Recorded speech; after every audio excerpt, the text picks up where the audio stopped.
This episode of the only podcast about movies was recorded a little differently. In the tradition of our live shows, we were once again at PAX East in Boston, where we did a crazy live panel with a bunch of our friends. It was a deep dive into this year's video game adaptations of a Minecraft movie and Until Dawn versus each other to see which was the best actual adaptation, with a live audience of a few hundred people who decided the winner. This is how it turned out. Enjoy the show.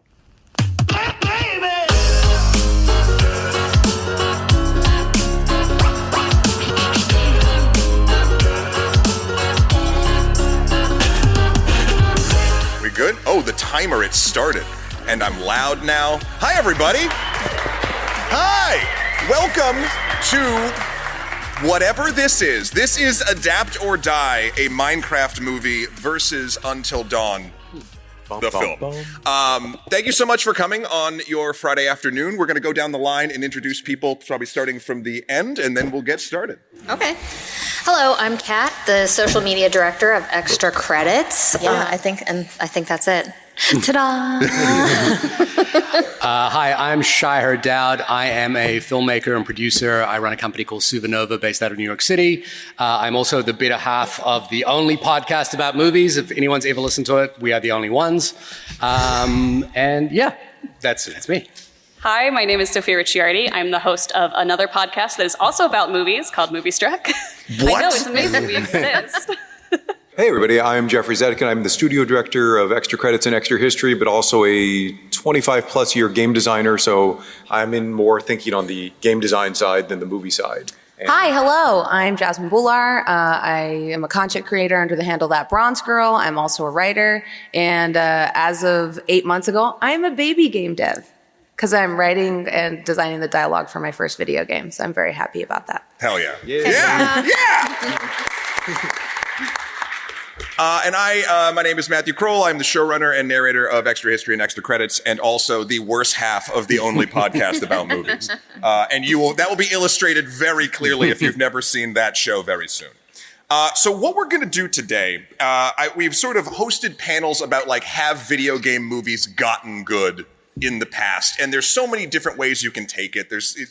Whether there's the guilty pleasure side of it or some things that have like elevated that form of adaptation. This year, though, right this very moment, there's been only 2 films that have come out that are video game adaptations, at least major motion pictures, a Minecraft movie and Until Dawn. And when looking at even the promotional material for those things, because we have to submit these panels fairly early, I have not seen, I believe, either of the films. Neither were out at that point. Yeah. I was like, the way that these are being even marketed to us are completely different forms of adaptation. And I was so psyched that once I watched both of them, I feel like I was correct. So basically, we're going to be judging them today, not on whether they are good or bad, though I am sure that will come out in the wash. We are basically going to be judging them on their specific type of adaptation and which ones we feel are a more effective adaptation from a video game into a feature film. We will also be spoiling both movies. How many people have seen a Minecraft movie in the audience? Yeah. Okay, good. How many people have seen the Until Dawn movie in the audience? Far less. Okay. So, just so everyone knows, if you are planning on seeing Until Dawn, there is a chance that we will be spoiling that anyway. Though, I don't think that would, I think it'd be fine if we talked about that because of exactly what it is. Yeah. So basically, each of our panelists are going to go down and define first what makes I should have done this. That's the panel. Hey. Was basically going to define what they think makes specifically a effective adaptation in this sort of like box that we have built for ourselves. And then at the end, then we'll sort of go through each film, a pro and a con for each, because we want to be fair. The fact that Shahir and I say this all the time, the fact that any movie crosses the finish line is a miracle, and we never want to just clown on people making stuff because holy hell, to get a movie done is insane.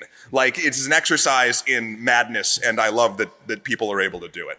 And then at the end, each of us will have 30 seconds to give our final case of which one of these films is the best adaptation, and then you will all vote based on how loud you can scream. Does that sound good? The stakes have never been lower. So please- the social media marketplace of ideas. That's right. Yeah, exactly. All right. So first up, let's just talk about what makes a great adaptation of a video game into a film. Why don't we, again, we'll start sort of with Kat down here and we'll sort of go down the line. Okay. I just want to go over the definition really quick of an adaptation, which is the process of transforming a pre-existing work into cinematic production, which might involve altering the story, characters, themes, or visual media. And I think that's really important because when you're looking at an adaptation, you're not necessarily looking for word exactly the story that happens. And I think that's super important, especially because whenever I'm looking for an adaptation, I'm looking for the feel of the game. Like, does this game make me feel like in the Tetris movie, it gives me that anticipation. It's not literal blocks falling from the sky, but the story itself makes me on edge. It makes me feel like, oh, is everything going to fit into place at the end here? Is everything going to happen and work out? Like, are we going to win? So that is what I think makes a great adaptation for a video game movie. All right. So, as a filmmaker, I think I agree with what you're saying. I think there's a little bit more of I don't want to know about the game when I'm watching a movie. Like, I don't want to watch a movie and go, oh, this is how it works in the game. Because I want to feel like the movie is its own entity unto itself. Though, on the train trip down here, I read a book, of all things, something that used to be adapted into films other than video games. A book called A Theory of Adaptation by Linda Hutchins. And it's a great sort of overview of like how adaptations work. But there was this one central idea in it that I actually kind of loved, which was called the palimpsest. And if anyone, I sort of knew that word, but I had to do a Google dictionary search for it. What was the word again? A palimpsest. Okay. And a palimpsest is in the old idea of a manuscript that has been erased at some point and rewritten over, but you can still see parts of the original manuscript underneath it. And the idea, the sort of theory of adaptation that Linda Hutchins has in that book is that not to sort of think about each of these works as individual works on their own, but ones that build upon each other. So that, like kind of maintain the essence as you were kind of talking about. So in the Minecraft movie, there is the, block building and what have you. But I think the thing that I am interested in is whether the movie stands up without knowing the game. Because, I think that's where this really works. And then just to be clear, I think it's probably fair to say that neither of these movies are particularly high recommendations. We're not there yet. Spoilers. Wow. Spoilers. But like, You can't say that yet. Oh, really? Oh, Not I'm yet. sorry. This is just the adaptation part. Just the adaptation part. Real quick, what was the word you said? Palimpsest. Palimpsest? Palimpsest. Palimpsest. That Yeah. sounds like something I would go to the doctor to get removed. and cover up And with a cover up Band-Aid, with another- and then okay. get healed, Yeah. and then do it over again, Yeah. and then injure it Okay. over and over again. That's an adaptation. Though All right. if you So- put it over the other one, you can still see where that was. Exactly. And then it becomes part of the sort of ever-breathing presence of the adaptation. Gross. Sophia. Yeah, I think what you want to avoid when you're making an adaptation is the dreaded accusation of being in name only, of not being recognizable as the thing that you are. So while, yes, I look for it to be a good movie that I would like to watch, the story to hold up, the themes to come through, I think my real rule of thumb for whether or not something is a good adaptation is what I'd like to coin as the dad rule. If my dad, a man who does not play any video game that's not Skyrim, looked at a movie, would he be able to identify that it's based on a video game? Or even better, like, that's the Minecraft movie. If he looks at the poster, can he say, that's what that is? And I think that that's, just as a baseline, the minimum I'm looking for from an adaptation. Nice. Well, it's interesting, like having made games and having a lot of friends who make movies or other things, they're very different medium. Your average game, a short game might be 6 or 10 hours. A medium, you might get 20 or 30, and a really long game, you might play for 100 hours plus.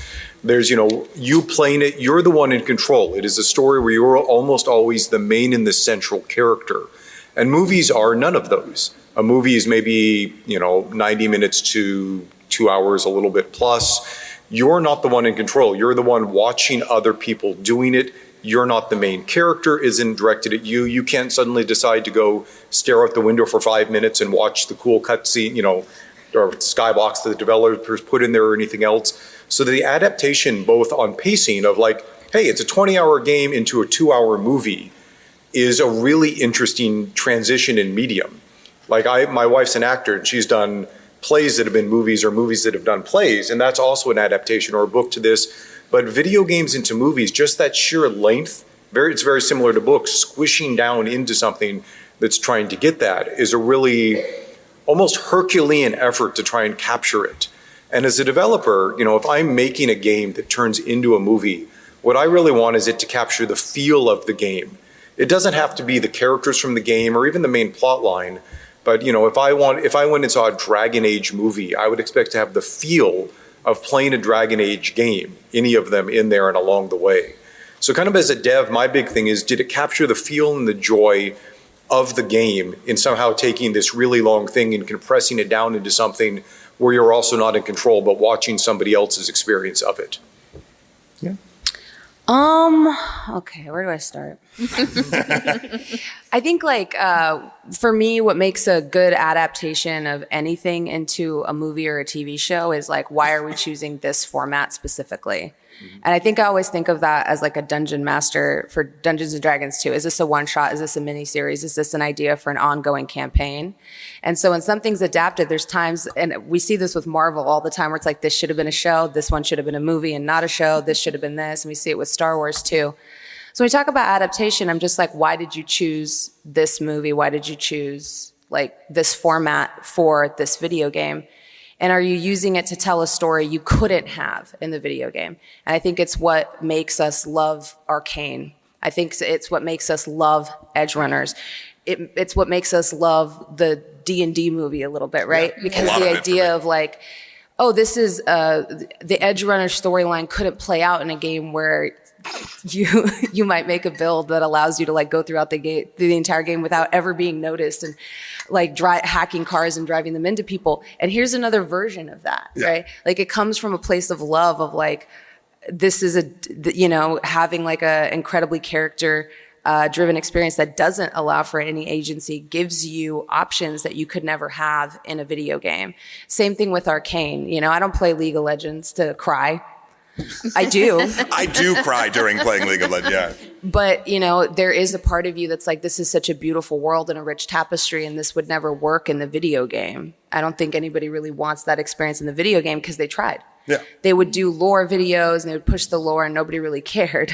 And then when they gave it to us in a format that we actually wanted to watch, people loved the lore. Yeah. Because their love for it was always there. The format was the issue. So I think when I think about video game adaptation, that's what I always think about is what are you're never going to be able to approximate the feeling of playing Fallout. But why do I love the Fallout show? Because there's a DNA in there that I'm I wish Walton Goggins could follow me around in my game and terrorize me. Yeah. That would be the best version of the game. Unfortunately, that can't happen. Yeah. So this is the best way to approximate that experience. Yeah. No, that makes a lot of sense. So, because I'm going last, it's going to be a bit of a mishmash of sort of everyone that's already said it. But basically, sort of balling that down, even down to Kat's point originally, sort of, I want an adaptation of a video game into a film to basically give me the same feelings while showing me something hopefully completely new. And a lot of times I think, so I'm just not retreading what everyone else already said, I think having watched far too many movies over the course of my life and even our podcast, I think you can really drill down when you're watching an adaptation of something and know the director or the people who are front running its sort of relationship with that material. You can kind of feel there's a something in there that you can kind of get a sense of. Are they an actual fan of this thing? Do they love it? What elements of it do they love? That's sort of coming through. Is it just using the IP because they got hired to do a thing? And again, that's fine, but that's not really what I think would make a good adaptation. That sort of is the business of making a movie as opposed to why I'm interested in watching a movie. So I think it does come down to feel and showing me something new. To the League of Legends point, just real quick, my favorite video game movie to date is the 1995 Mortal Kombat film. Yes. And the reason is, and I will die on this hill, this isn't this podcast or this panel, but I will say that what that did was took a bare bones structure of a thing, a fighting tournament with wacky martial artists, and turned it into a movie that, yeah, it has a real B-movie feel to it, and the CGI has obviously been dated, but it made me, it like filled in those characters for me in a way. And again, Arcane is a series that has a lot of time to play with like actual emotionality. This is an hour and 40 something minutes, but now I get to see like how Liu Kang and Johnny Cage are like actually interacting, and how their relationship changes from him being a dick to him on the dock to like being friends near the end when they're going to rescue Sonya, all that jazz. Also, that song by The Orbital. soundtrack. Oh yeah, I mean, Yeah. that also came from that, and now you can't walk through the con floor without hearing that I song know. from 3 different booths. Also, it's exactly why I don't think the Mortal Kombat 2021 movie worked, because you really got none of that. It also had Cole Young and no tournament. So, yeah, Mortal Kombat with no tournament. But okay, so we've defined what we're doing. Ish. Hey, did y'all know there was a Minecraft movie? Who here would like to start with their pro and their con? I don't just want to keep going down the line. We can if that's easier, but I'm okay to start. All right, Kat, please. All right. So my pro for this movie is that it is wild. It made me feel exactly like I was following my 9-year-old through the game in the most random way possible. Like going and looking at building things, and then going and looking at Fire Chicken, and then going and this chicken jockey thing, and then over here, and then like what's happening in the story. Like it literally was like a 9-year-old ADD kid like running around. But that's a pro, because I feel like that's the experience I had when I played with my kid.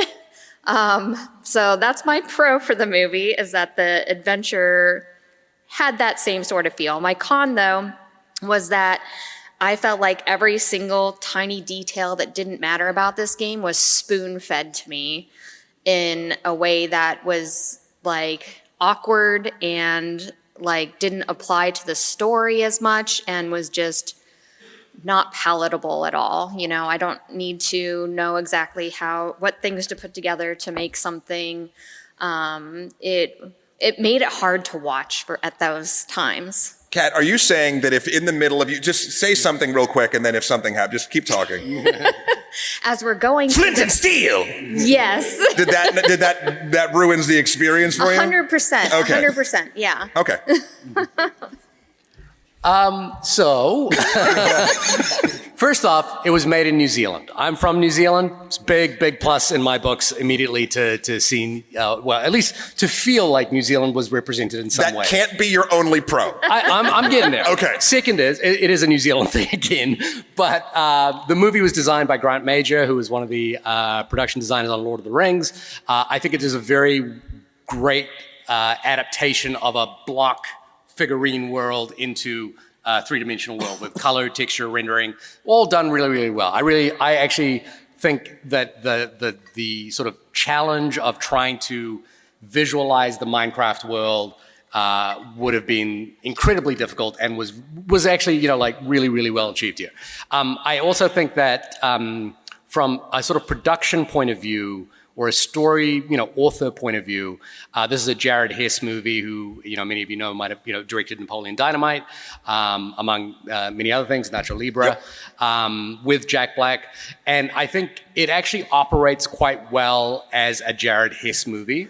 There are certain, you know, cases like this where a filmmaker like that may sort of lose their voice in this, but this actually genuinely felt like a Jared Hess hangout, you know, sort of long form extended comedy bits with Jason Momoa and Jack Black. So I thought all of that really worked in this movie. I also think, you know, the big success story here is Jack Black, and, you know, his ability to command any salary he wants for any property he wants at this point. Like just being able to walk into any room and saying, this is my number, and everyone be like, okay, that's his number. Yeah. So I think, you know, like he's kind of coming in and delivering Jack Black, but it really works. It worked in this. It worked in Super Mario Brothers. So I think that's great. We're doing cons, sort of cons of it. I think, you know, it's ultimately, by the time you get to the end of it, it's kind of a throwaway movie. You know, like it really ultimately, like I took my 9-year-old son and another kid as well, and about half an hour after we had finished the movie, that we're never going to talk about this movie again, and we're never going to have conversations about it. Wow. Okay. And my son talks a lot about movies, and this was just one. He was like, "Yeah, that was the movie." Interesting. Okay. And Did he enjoy it? I think he enjoyed the theater going experience of the movie, and like being in a movie with other kids and all of them talking to the screen, and when Chicken Jockey happens, he's gotten in trouble for singing the Lava Chicken song because it has the word hell in it, and he's sort of like on the fence about that word. Side note, real quick, how many people in the audience, if you don't mind, took their kids, if they have kids, to Minecraft? Great. And did they overall enjoy it? Yeah. So the brainworm got it. I think there was the sort of general enjoyment of what it was. Yeah. But I don't think he's gonna come back to this movie at any point. Sure. Yeah.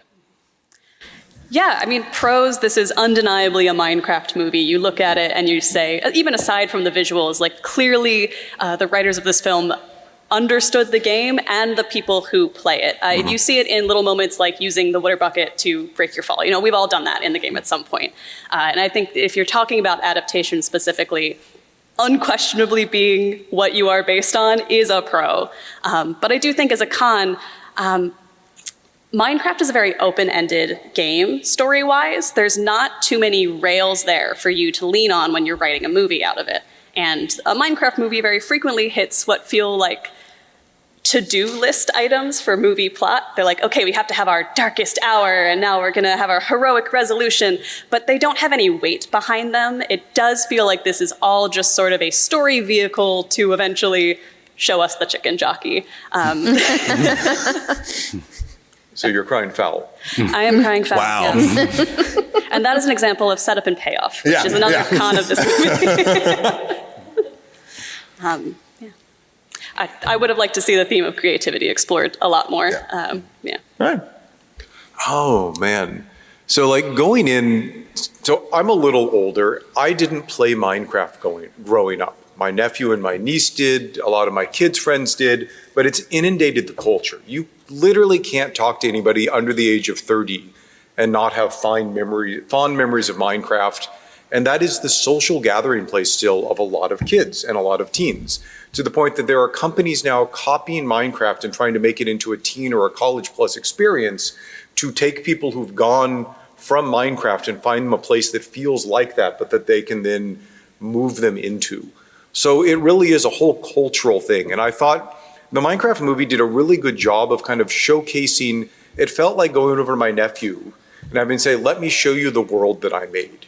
And they do a really good job of showing through the world that, oh wait, what's Jack Black's? Steve. Steve, thank you. Yeah. That Steve made, and it talks about it. There's the mines, and it really shows off that this was a built world. They get to see his loot. I mean, there's a whole bunch of stuff that if you played, you're like, oh yeah, I had my loot stash. Oh yeah, I've set up the mines for the creepers and they've gotten away, and there've been, all of the kind of silly stuff that happens. I've thrown the water, it gets into some of the nighttime experience and all of that. So it's a fun thing of showing it off. And from a good standpoint, if you'd never played Minecraft, I think you could still watch the movie and be okay with it, but also go, oh, that's something kind of interesting, maybe. Like, it didn't actively hurt the brand. If I'd been the developers of Minecraft, I wouldn't have gone to the movie and said, oh, they slaughtered, this thing that I built. They put some of the feel of it. They got a good cast. I'm not imagine that there will be more Minecraft players after having seen this movie, though that's a really hard thing. I think there was a study released a bit ago that like 90% of Western kids under the age of like 14 have played Minecraft. It's like some stupid amount of market penetration. You literally can't get higher on the amount of kids who've played Minecraft, and that it just kind of keeps going. And so like, that's kind of cool. The con for me actually goes a little bit with that. Minecraft is a game about building things. And they set up the kid to be the guy who has cool ideas about building things, and he doesn't build. Yeah. Like the whole thing, at the end, they're like, let's look at your notebook of the stuff you made before you ever discovered the world as magic recipes to build in this. Like, from a writing standpoint, that doesn't make sense. I wanted to see that kid go on the journey of exploration, of building things along the way, discovering that his ideas were cool, that they could be made here, and having that journey of him turning into the badass creator that he'd always thought he was, that nobody believed in. And they had the setup for that at the beginning, and they just completely walked by it. So weirdly, even though Minecraft was a movie about building, the main character who was supposed to be building did no building up until the very end. And then he didn't even build stuff that he discovered in Minecraft. He built stuff that he'd thought about before that. And so like that was my biggest gripe going in as a design person, was like, I wanted to see Minecraft be a movie about building, or at least that one character. I think that's a really good point with the building portion of it, because it should have been more like a Lego movie and a master builder as you're going through. So yeah. I wanted the mad adventure, kid bashing their way through all of it and showing us how badass you could be building. Yeah. I think pro-wise, what I liked about the movie is that the people definitely had like some love for the source material, which you'd think would be fundamental, but anybody who's seen the Monster Hunter movie knows that that's just not true. Some people are like, oh great, I gotta make this shit, so let me just, I mean, there's directors who actively brag that like they never looked into the source material. They have no, intention. I never read the book that it was based on. Yeah, there's people that are like proud of that, and I'm like, okay, well, if you're making a fandom movie that obviously fans are going to watch, it's good to have like that DNA of, oh, we're going to really lean hard and let you know that we have some love for this. I think it's what works about the Indiana Jones video game, which is a reverse. It's a movie being adapted into a video game. And the first opening parts of it are like the movie, like directly lifted from the movie in CGI. And I had a moment where I was like, but what's the point of this if this is just the movie I've already watched? But then the second I got to whip somebody in the face and go, hi-ya, and shoot them, I was like, I get it now. And I'm so in. And the people that made this completely understand why I, an Indian woman, would want to play Indiana Jones and loot the Vatican. Like, this is the coolest game I've ever played in my entire life. Like, I was just so geeked, gooped, gagged, all of it. I thought it was fantastic.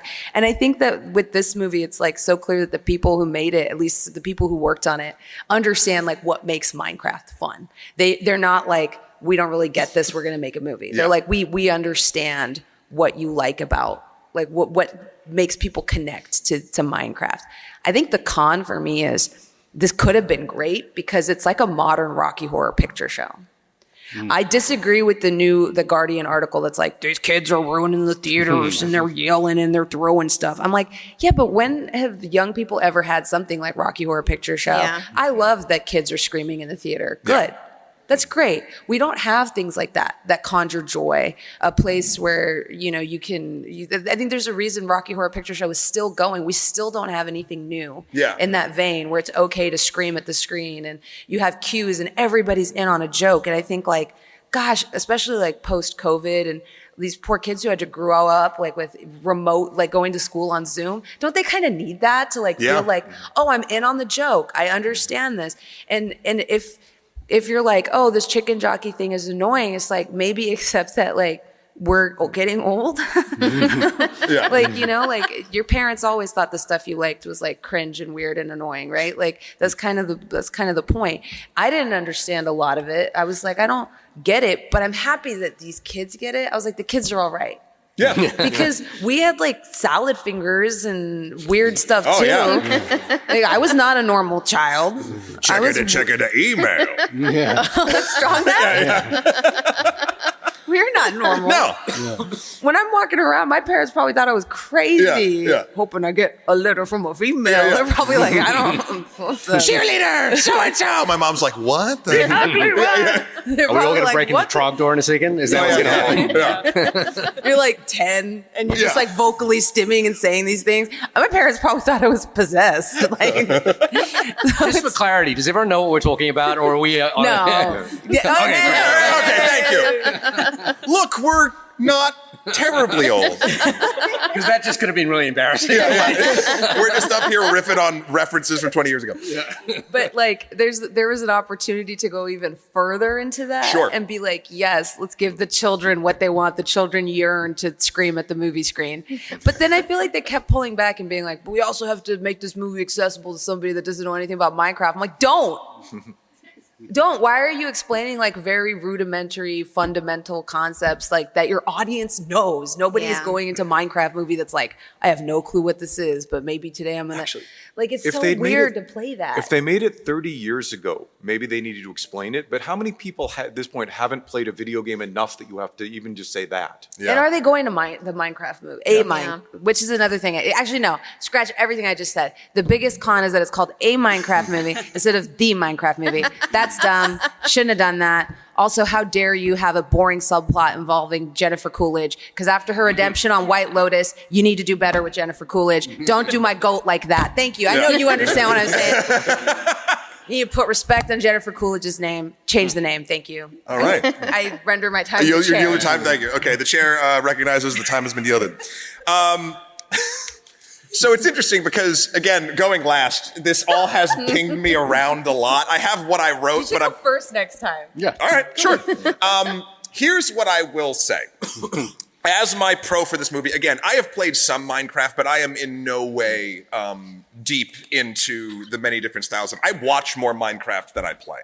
The thing that I've noticed, and I forget who said it individually, it might have been Sophia, but I'm not quite sure, is that Minecraft as a property is so many different things to so many different people. There is not a singular way to play this game. In fact, I mean, I know there's games like it, but like it feels like with the ubiquity of that game and the way that people engage with it almost feels infinite to me. I utilized it the other, maybe like a month ago. I was running a Curse of Strahd campaign and I needed to figure out the castle because the castle, if you've ever read that module, is a nightmare. And someone just built it in Minecraft. And I was like, oh, I could just go walk around and use it as a tutorial map for myself to train to get ready for my players. Like, that's a use of Minecraft. Like that's insane that that's just one little thing out of a sea of it. And so for a pro of this movie, even though I actually agree with some of the people that sort of alluded that my pro is also a con, because this is so many different things to so many different people, the fact that it was just sort of like a wacky world fish out of water approach that sort of focused on a fun baseline of creativity is important, even though they don't have the kid do it. I understand that, but it's like lip service to talking about how important creativity is, which is fine. They basically, I think what they did was because they know how big the IP is, and they know how many different people, different types of people and players are going to go see it. They wanted to cast the widest net possible. Now, normally, when a movie does this and really tries hard in the 4 quadrant of it all, you can like just see on its DNA. I'm like, come on. For whatever reason, I found it really endearing here because it told me that the people who made it actually understood how many different things Minecraft can be. And they knew that if they just made it a survival thing, if they just made it a crafting thing, if they just made it something else, it wouldn't work for everyone. And so I do think that in a lot of times that kind of approach can be a weakness of a film. I found it to be a bit of a strength. My con, weirdly, and again, my con is something that I like, but I think it does a disservice to the adaptation of this movie, is Jack Black's Steve. I love Jack Black. Tenacious D, I sing like 3 of them at karaoke every time I do it. I love this man terribly. I loved him in the Mario movie. But I also think if we're going back to one of my core tenets of what I think makes a successful adaptation, I've seen Jack Black do this to a character who doesn't have a huge like background fleshed out a ton in Bowser. I know there's stuff in the Mario RPG and some other things, but like in mainline my understanding of Bowser, big dragon, kidnaps a princess, yada, yada, yada. Here, Steve also is a bit of a blank slate, and we're seeing Jack Black just sort of do it again. And it was a little bit less just Jack Black, because again, I didn't mind the performance like in the moment, but more like it was how many TikTok slices of Jack Black can we fit in a structure that we can just social media the hell out of this thing. And I think when you're looking at it from that perspective, like, oh, well, here's a 60-second thing. Like, hell, I mean, I hate to do this to everyone, but I'm going to.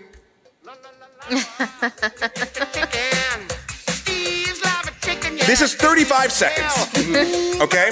It's on the Billboard Hot 100 at 78. It's the shortest song ever to be on the Billboard Top 100. This was designed to play on every one of our phones 5 times a day. And listen, I actually don't mind it. I think it's catchy. I'm not angry when I'm humming it, but when I'm looking at it like, this doesn't terribly serve me something that I think would be important in the Minecraft movie, which is like, it doesn't tie together in it, even though it is showing obviously something that, a mechanic you can kind of do in Minecraft. So that's my con, is like not trusting or not using that character to do more for the actual world of Minecraft other than yelling things and exposition, etc. That's kind of my... What next you're going to say you didn't like Peaches? You know for a fact I sang Peaches at karaoke. Yeah. So, and also Jason Momoa is a goat in this movie, I think. I really loved it. His whole personality was literally, I had these sunglasses and I was like, this was his whole character. And I was like, I am here for that. I would take more of that. Yeah. So, okay. That, and oh good, the time is working out great, everybody. We're going to move on. Get a little darker. Get a little Until Dawn. Do we want me to start now? Is that what we're saying? Sure. Yeah, if you want to. Great. Okay. Here's my pro for Until Dawn. If you don't know already, I'll kind of do the setup because it's only like 5 people in the audience saw this movie. Actually, how many people have played the Until Dawn video game? There we go. There's my people. Okay, so this movie, even from its marketing, and I'm so glad they made it clear in its marketing, and this is why I consider it a pro. They are not just redoing Until Dawn. They are telling a new story, and I'll get to my actual pro in a second, but like, it's playing into that. I don't want to see the whole thing because Until Dawn, the video game, is a very narrative-focused cinematic game to begin with. I could just play Until Dawn. I own it. I don't need to buy a movie ticket for that. Here, they did something that I've never seen a video game movie do. And they basically made save scumming the movie. When I played Until Dawn, I will admit it, I throw myself in front of the court. I wanted everyone to live. And so when something bad would happen, I'd be like, Whoopsie. So that was my experience playing Until Dawn. This movie takes that and basically traps all of its characters in a time loop that is ever changing. It's not exactly like Live, Die, Repeat or Groundhog Day, where everything's the same, but the characters know what's going on. So when I watched this movie, and I'm a fan of like B slasher movies, and like it had good production value, it was a good vibe, and even though, and I'll get to my con in a second, I just really liked that they're like, it felt like the director and the people who made this movie might have had a similar play style to me, and they're like, what if we did something different? And we don't trample on like the mythology. We use a lot of the iconography, but we don't like really have to like break that for everybody. What if we try to do something different with the way a lot of people played this game as opposed to what the game actually is? And I think that's important, especially when something is so narrative and cinematic like Until Dawn is. My con is that also, for people that aren't doing that also kind of betrays a core principle of Until Dawn, and that is that death matters. Now, death eventually in Until Dawn matters. I liked the mechanic of like one of the characters, when they wake up, they're writing in a guest book. And every time they're like a little bit worse for wear when they come back. Like it's like dying over and over and over again in all these horrible ways is like getting to them, and their name just keeps getting like worse and worse. But like for 90% of the deaths, nothing truly mattered, and therefore there was no time for any character development for you to give a shit about anybody like you did with Ashley or Christopher or Josh or Sam, I think it was Sam. Michelle. Like, I feel like the game characters were so much stronger, so this was just a B movie that made death not matter, even though it was kind of cute and nice to see one of these where all the kids, spoiler alert, survive, and that was the plot, even though you watched them die 100 times. Yeah. Pros. I had to dig deep for this one, y'all. I guess one of the pros is that they took a mechanic from the game that I feel like would have been hard to adapt, which is like those Polaroids you find that then give you like a premonition into the future. they had like a psychic kind of element Yep. in this movie. I was like, oh, that's a deep cut. You actually, you know. Also, I'm gonna butcher all the names. I'm so sorry. Is it Peter Stormare? Yeah. Man, that guy eats down. I always fucking love him. And he was in the video games too. Yeah. So I'm a sucker for that. And now I'm going to come to my cons, which is like, you're completely right. In a game where the entire premise is you reload because you really want these people to survive. You got Hayden Panera Bread and I'm pretty sure Rami Malek in there. Yeah. Just like a murderer's row, really well written, really cool characters. Even the mean one, I love her. I always got to save her. And I could not care about any of these people. I'm so sorry to these people. I could not tell you their names, and I watched the whole movie. Yeah.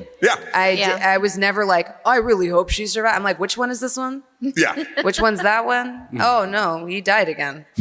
And the cheap jump scares did not do anything for me. In a video game, it's different because you're holding the controller and you're like in it, you know. Yeah. So like a jump scare like makes you kind of pee yourself a little bit.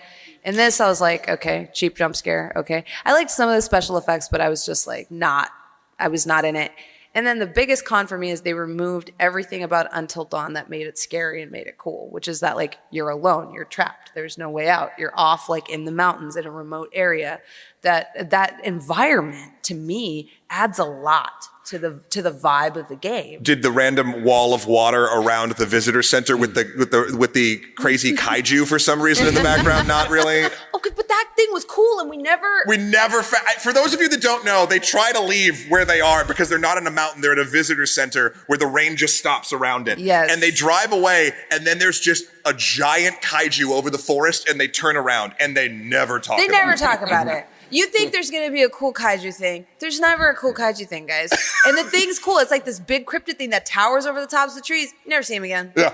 They're like, oh, we're just going to leave that there. And I was like, why did you go through all of this weird world building to explain why they can't leave when the video game gave you the perfect premise of why they can't leave? They're in a remote lodge. There's no way down. And the one way out is like a cable car. And well, you know, if you play the game, you know what happens with that. I was like, you had the perfect setting. And they're like, no, we're not going to use that. Instead, we're going to put a kaiju in the woods and a wall of water. And I'm like, were you smoking crack when you wrote this? You had it. That was the one thing about the movie you probably didn't need to change. And you're like, we're going to change that. We're going to set this in a very heavily populated area where at any point in time, the people could just drive away. But now we have to explain why they cannot drive away. And I'm like, but why though? Yeah. I rest my case. I think it's honestly because of budget. Like I think doing a remote snow-capped lodge is probably more expensive than a random visitor center somewhere, which sucks. But I think that might be another reason. Or maybe they just wanted to separate them. Who knows? I don't know, man. I don't know. Lost me with that. Oh boy. So like coming in from a game designer perspective, like if this had been my game adapted into that movie, I think I'd be okay in that it did at least capture some of the feel of it. Like I played a little bit of the game, so I went in knowing a bit about the game, but nothing else. So I hadn't finished it. I didn't know the full lore. I didn't know the full story. And the thing that to me was kind of fun was after this, their game's going to sell better. People are going to go try the game. The movie was interesting enough that people are going to be like, I'm going to do it. And here's the thing. Because it's hitting a wider audience that might have played it, it's also setting them up with the idea that this is hard. It's okay to save scum. It's okay to try and play your way through and survive this storyline and see how it works. It's setting up the gamers come in and say, there are a lot of ways to solve this, even that the developers don't necessarily think of. And that's just a thing that when you make a lot of games, you end up realizing you think of a way through, and then the players are like, oh, I see your way, but we're going to do all of these other crazy things you never thought of. To the point where I used to dev MMOs early on in my career, we had this rule of 0, where every time we added another 0 of players, all this stuff we thought we had solved would completely break because players would think their ways around it. So we'd have 10 players in. Cool. Then we'd have 100, and we're like, oh, here's these 80 things we fixed. Then 1,000, and then 10,000, and 100,000, and 1,000,000. And every 0 made us rethink all of this stuff and realize that players were just going to do it their way and have their own good time with it. And so to me, in some ways, this movie is kind of almost looking at it and coming in and saying, Players are going to do what players are going to do. And they threw in a whole bunch of stuff that I think players are going to look at and be like, that's kind of cool. Maybe they'll think the kaiju's in it. You know, and all of those. And then they'll be disappointed when they win the game and the kaiju's not in it. 100%. There's a series of cuts, you know, somewhere after deaths 2 or 3 where they go to like deaths 5 through 13 or 12 really quickly. And it's like, we do this, we die. Well, hold on, we're going to reload. Equivalently, they're like, kill me, let's try this again. To the point where the monsters that used to scare them, at one point they're like, yeah, you know, and it reminds me of how players play horror games. They've learned, okay, this is here, this is here. You know, the 8th time Scary Clown does a thing, it's not as scary anymore, it's a thing that interacts with the game world. So in a certain way, to me as a developer, it captured the feel of it. And I feel like that's kind of a pro, but also kind of a con at the same time. And I'm mixing them in because screw it, I'm going to do it. But also one of the cons was I hate these kind of movies. Like, I don't play these kind of games. I don't play these kind of movies. It was torture watching it. It felt like 80s slasher movie. Weirdly, a high budget version of what should have been a low budget thing. And the other weird one was it was all like, they did this weird thing. 80s movies were filled with, honestly, lots of sex. And they hinted at it with the dress, and then they pulled it all out, which also, as somebody who'd watch those movies, I'm like, that's a really weird take on it, but it's because Sony's doing it. This is a Sony PlayStation property, and they want this to play to an international audience. So even just the old expectations coming in of this is how these movies go was also yanked. So I had a lot of mixed feelings. Sorry for the ramble. No, go for it. Ramble. Oh, okay, I can do that.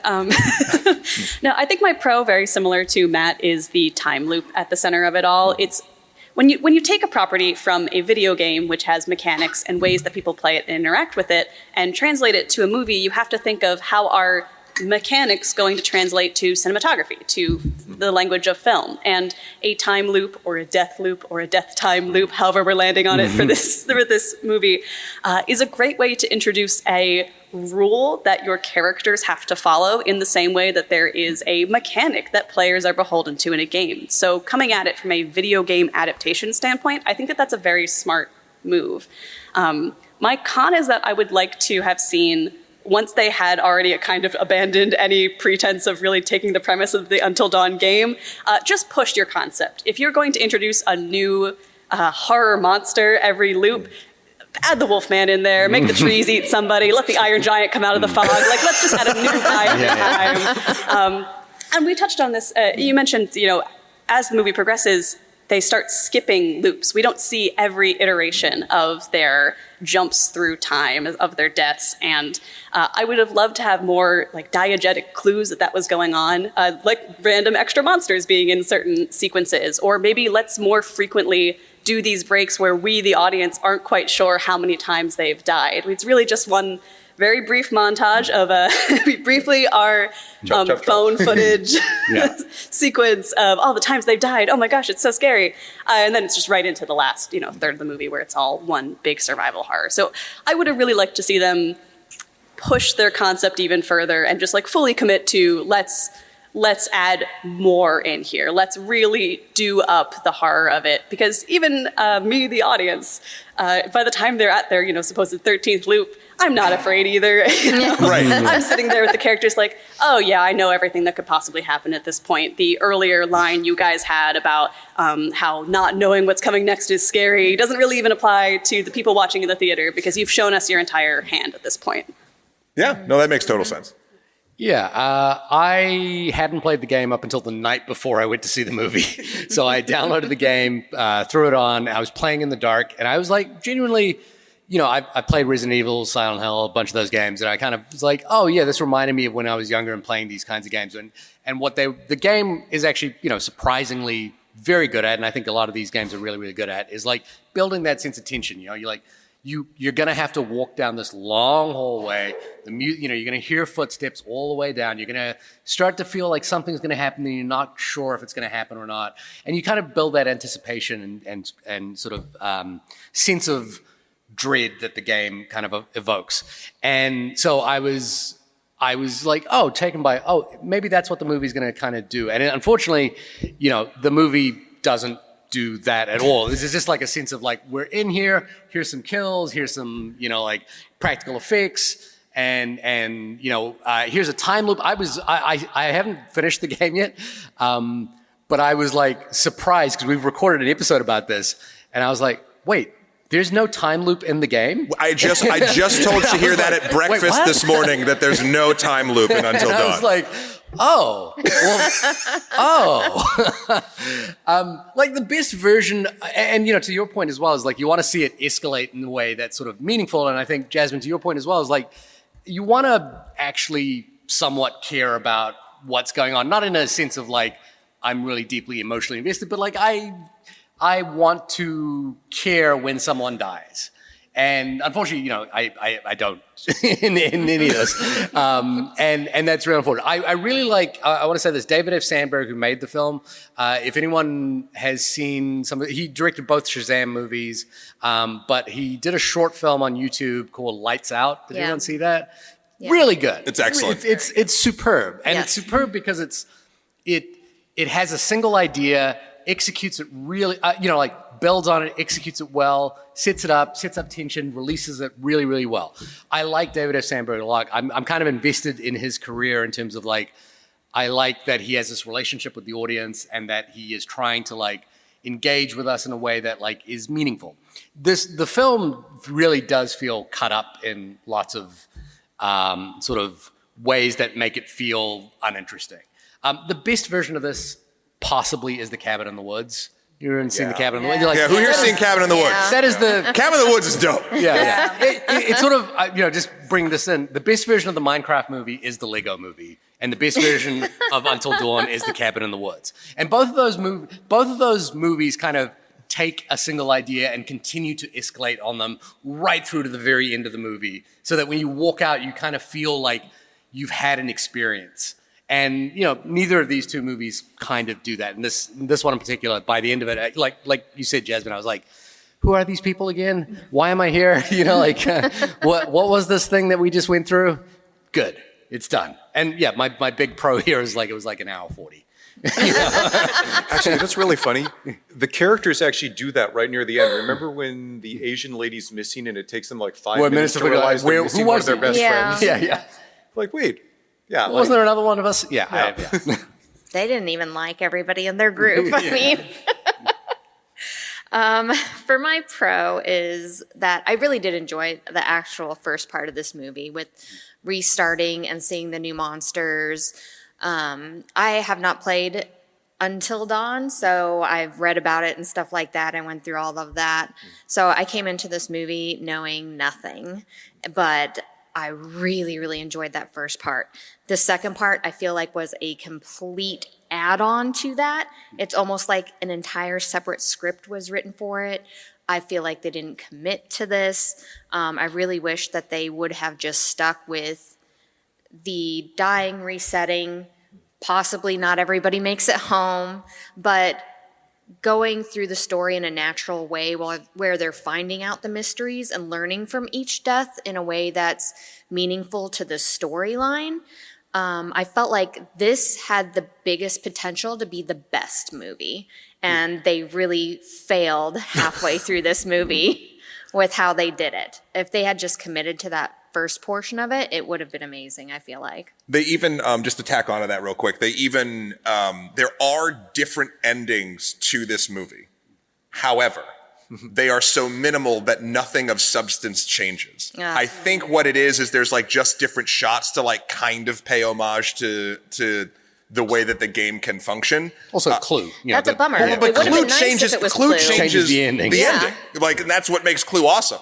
Even though I did like that they all stayed alive, if they were gonna go do that, I'd like them to do that. If they would have committed to that and then done a Clue-style ending with like maybe 3 different endings or something, that would have been amazing. Yeah, and the big thing about Clue was they released them all and they didn't tell the audience. Yeah. So you would talk to your friend and there would have been a different ending to the same movie you both saw. which was fantastic. Just so we check again, does everyone know what we're talking about when we're talking about Oh, Clue? yeah. No. It was a movie 100 years we're ago. old. If you haven't seen it, see it. It's awesome. Murder mystery movie, 3 separate endings, all of which work with the exact same film, and they sub in like the last 3 minutes-ish. I wish, Yeah. I wish that this movie had an alternate ending where they all get on a roller coaster and get guns and do Until Dawn Rush of Blood. Has anyone played Until Dawn Rush of Blood? Anybody? Okay, some people. It's a PSVR 1 game.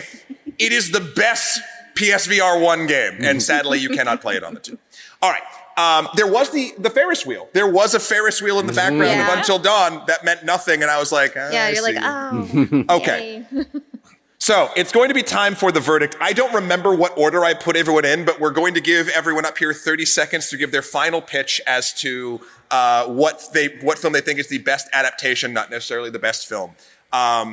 Maybe you'll be swayed. Maybe you'll decide something different than when you walked in here. Who knows? Who's up first?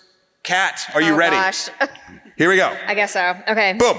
I feel like both movies totally missed their mark and were terrible adaptations, and I apologize for that. But I do still feel like Until Dawn is the video game movie that made me want to play the game. I didn't go into Minecraft and go, yeah, let's go play more Minecraft now. No, Until Dawn, I was like, okay, now I'm extremely curious about this entity, and I would like to go and play play that game right now and find out more about it. Like, let's do this. Until Dawn.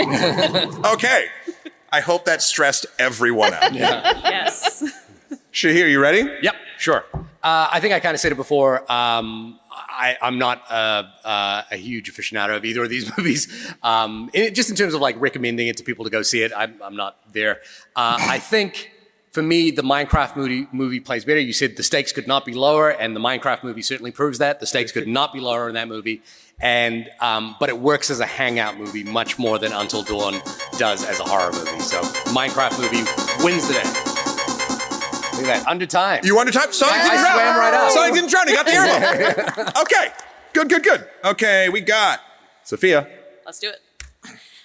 Again, similar to the others too here, I don't know that I'd recommend either of these movies on their quality of being movies, but I think I do have to go to bat for a Minecraft movie being a better adaptation of a video game, specifically because it is exactly as labeled on the box. If you look at a Minecraft movie, you know that you're going to see those mechanics represented and that you're going to probably get the feeling of this open world, whereas Until Dawn is just completely unrecognizable. Sonic lives again. Amazing. All right, hold on. Here we go. Sadly, the way this works, I have to wait. Okay, here we go. Jeff, go for it. All right. So yeah, like, again, coming in dev perspective, if I was looking at this and said, if this was my game, which would I be happier with? I think I'd have to go with Minecraft. It was more successful commercially. I think everybody had a good time. Nobody's complaining that it is radically different from the game. And all of the kids who were the target audience, I think, saw it and loved it. There will be Minecraft birthday parties and everything else. So I think it served its purpose of getting people excited about the game that it was made for. Sonic lives. Okay, Sonic lives. Sonic's only died once, right? Okay, here we go. Jasmine. That's a good picture. Okay. I'm going to say that a Minecraft movie was better for me. I feel like everything Until Dawn does, another horror movie does better. I feel like it doesn't pay much homage to the horror genre. They should have made it camp and done an Evil Dead style thing if they were going to go that route. They completely removed the storylines that actually matter. At least in Minecraft, you got some catchy songs and the kids are having fun, and it's good at making me feel old. All right, good. Okay, here we go. And then we'll do this. Okay.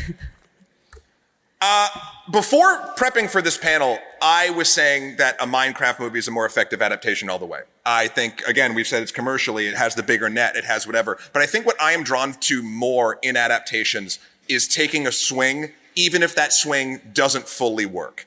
I will actually say I think Until Dawn is a more effective adaptation of the property because it is at least trying to show me something new in a way that I was not expecting to see it. And it was honest with its marketing. All right, okay, there we go. What are you doing? You're not drowning? I did, I turned it on, I drowned it. There's 2 Sonics. Okay, so with that in mind, we have 4 up here for Minecraft, 2 for Until Dawn. Let's see if the audience feels the same. Let's do a big cheer now if you think a Minecraft movie is a better adaptation of a video game.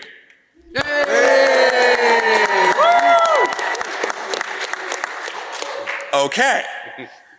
I should have done the other one first. Who thinks Until Dawn is the better adaptation of a video game into a film? Yay! Yay!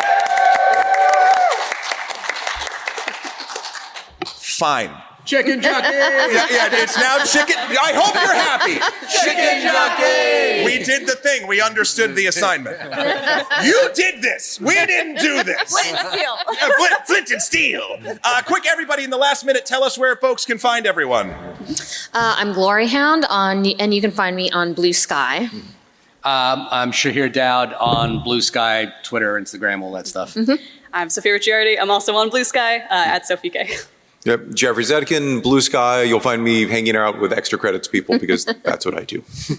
That bronze girl everywhere. I'm still in the hell space too, man. Yeah. I'm still on Twitter. Yeah. Going down with Ride the or ship. die.